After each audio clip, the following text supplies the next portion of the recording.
What's up, everyone? So I know I'm overdue for a video, but I appreciate your patience with that. Had to deal with a sinus infection and just some ongoing allergy issues. Comes along with this time of year. But we got something really cool for you today. So you can see we're back with the 1RC 1/18 scale dirt modified here. Now I've gone ahead and I've peeled off all the stickers that I used to have on this thing because we have got something much cooler for this. Fresh from Carpy's RC wraps. Custom made to my specs. They did an outstanding job on this. And the best part is, these are all pre-cut. So let's go ahead, we'll pull the body off, split it into its two pieces, and I'll show you how to put a wrap on. Alright, so we got the body off. Super easy to do. I mean, it's just 2 screws at the back on the rear deck lid, 2 screws in the roof. Then you got 3 on each side at the front, 2 of which hold the bumper on. And then those will also take your little side fins off. And then you just got 3 down each side to separate the 2 pieces of the body. Now I think we're going to start out with the 2 front side pieces for right now. Get the smaller stuff out of the way first. It's easiest. Now, the most important thing to making sure that this wrap is going to go on, mint, and stay on for a long time is to make sure that the Lexan is clean. So in here, I've just got some 99% isopropyl. Just grabbed this over from where my 3D printer is. I've already got it. So these don't make a difference left or right. They're the same. I just want to make sure I've got the protective film off of both sides. I should have from when I painted this car earlier. But I'm just going to go ahead and pick a side for right and left. Give them a little bit of isopropyl. And make sure they're clean. Now ideally you should be doing this with a lint-free rag and not a paper towel, but this will work just fine. I mean, you can see all the dirt that was on there that you really don't see. This car has been run a fair amount already. I've done about a half-hour practice on my local RC shop's indoor banked oval with it. But I've also had it over to my buddy's place, running around in his garage a little bit. So it's pretty dirty, pretty dusty. Now, as I mentioned, this wrap is all pre-cut. So I mean, it's just like a peel and stick sticker set, really. But one thing I am going to do is I'm going to go ahead and grab some scissors and just trim this down so I don't have nearly as much vinyl here to deal with. So be right back. Alright, so I've got the pieces cut out. Now the next things you're going to need, you're going to want a spray bottle with just a mixture of water and dish soap. And something for a squeegee. Now you can use a credit card. I've got this smaller one with a felt edge that I like for doing smaller stuff like this. I've also got a wider one with a rubber edge that I prefer for doing full-size stuff. But just gonna pick whichever side we want to do first here. And the big key is you want to give yourself some working time to get it exactly where you want it. And that's where the water comes in. So you spray a little bit of soapy water onto it. It's hard to get a little bit onto these. And now what that's going to do is that's going to give you time to set your vinyl where you want it and then work it in. So I'll grab my first piece here. And see, like I said, they're all cut, ready to go for you. Now, as a general rule, just to make it easier, I still like to try to stick it pretty close to where it needs to be on the first try. But, said with that water under there, you can peel it back off and move it pretty easily if you need to. So, I'm not going to be concerned about getting these too close to perfect, but I think that's pretty good right there. So, then I like to just run the squeegee over it, work out any of that water.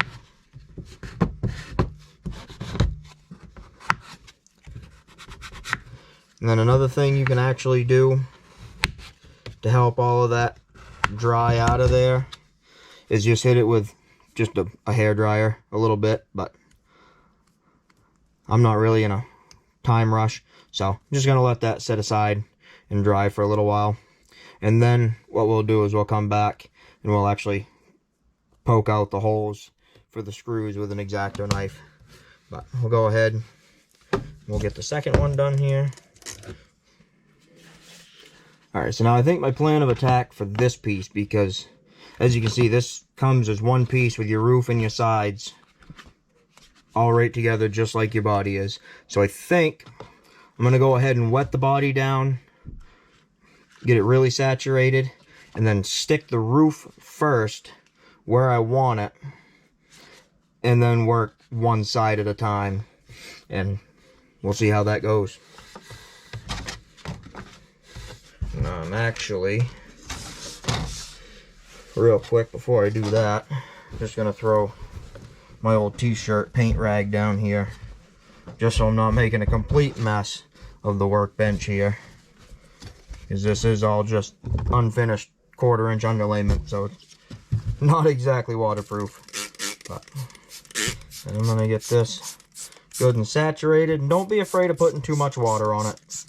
You're going to squeegee it out and let it dry when you're done anyways. The more soapy water you have on it, the easier it's going to be to get those decals lined up right where you want them. And the longer working time you're going to have with them. And don't worry, it's not going to hurt the adhesive.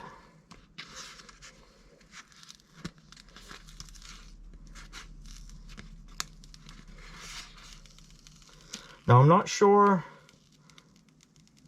what the specs on this vinyl are as far as mill thickness, but definitely seems like a pretty rugged vinyl. So, should hold up for a while. So I'm going to try and get the roof stuck around about where I want it. And then just try to work one side at a time, keeping everything lined up here. And now, obviously it's not going to fit perfect. There's going to be some trimming that needs to be done. You're going to get that with anything like this.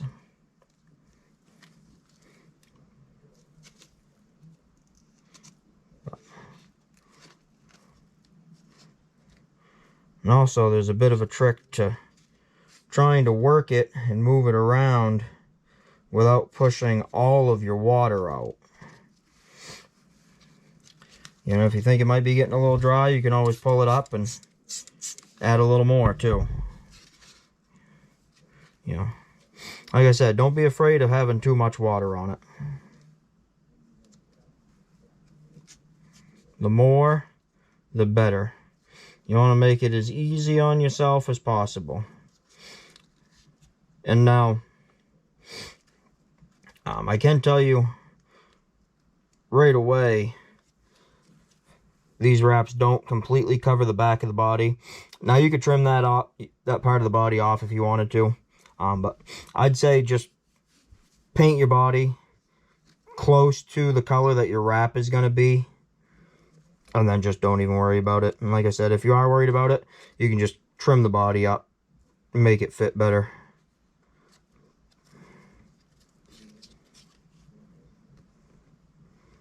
I think that is going to just about do it. So I will dry the outside of that off some.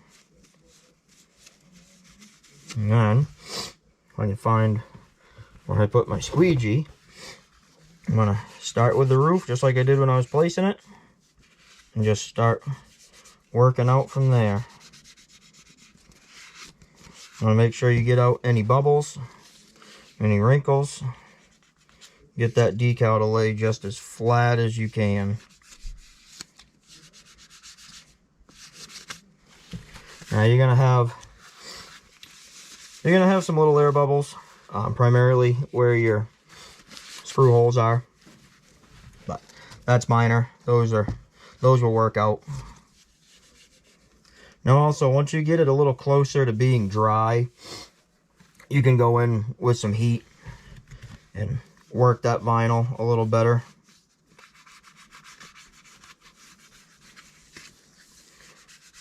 And make it conform to the body a little better.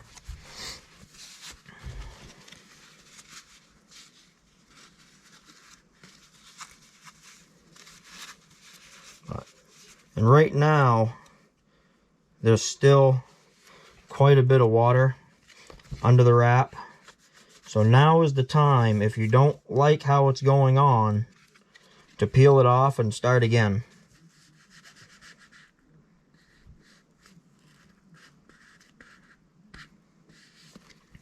Now I've got it pretty much where it's gonna go. I just still got some water trapped underneath it. So I'm gonna set this part aside and let it dry out for a little while. And then I'll come back to that later. So I'm gonna go ahead, get this piece cleaned up and wrapped, and then we'll wrap this video up.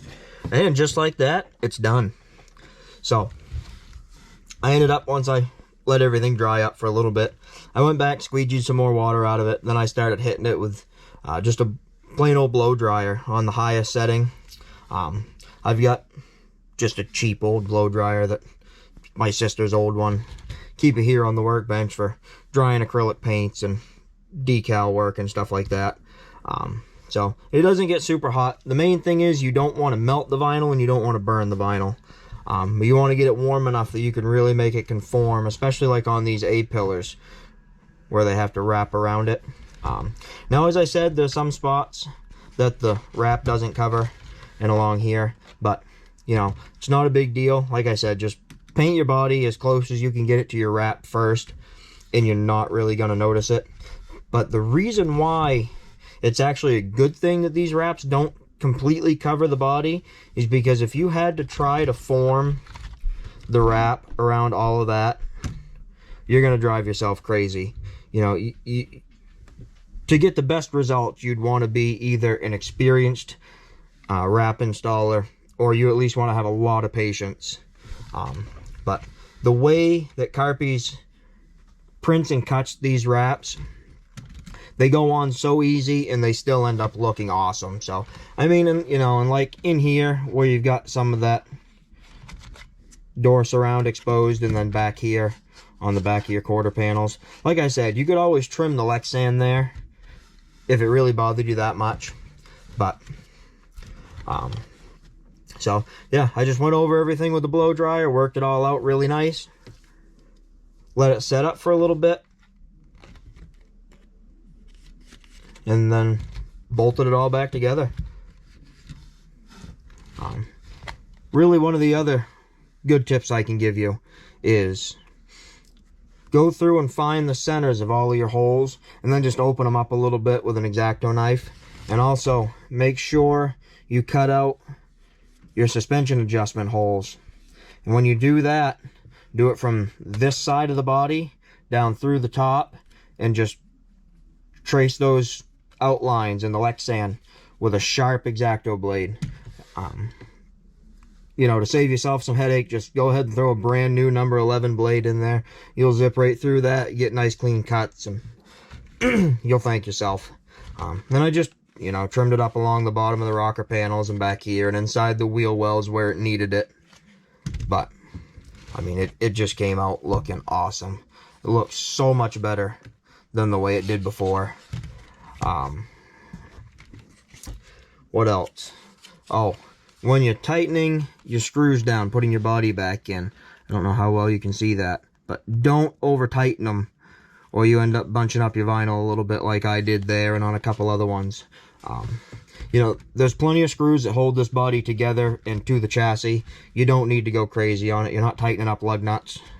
You know, you're just tightening Lexan to some plastic, and now you've got a layer of vinyl on it. So, you know, just be mindful of that. But so now, if you don't recognize it or you don't know, this scheme is modeled after Dale Earnhardt's 1984 Monte Carlo. which has always been one of my favorite schemes that he ran. You know, it's got the older style RCR number 3 font on there before they switched to the current style in 85. And I mean, it looks awesome the way that the paint scheme was laid out, especially not having contingency stickers on the side of it. The photo that I sent them as the reference point was, I believe, from a practice session at Daytona early in the year. They wouldn't have the contingency stickers on yet before the race. And, I mean, in my opinion, race cars just look so much better and cleaner without them. But, yeah, so I sent him one photo of his 84 Wrangler Monte Carlo. And I sent him the PNG file for my YouTube logo there. And then just told them what I wanted done. They've got a whole list on the website when you go to order a wrap with a place to upload reference photos and then describe what you want done and all that. And I mean, they just delivered.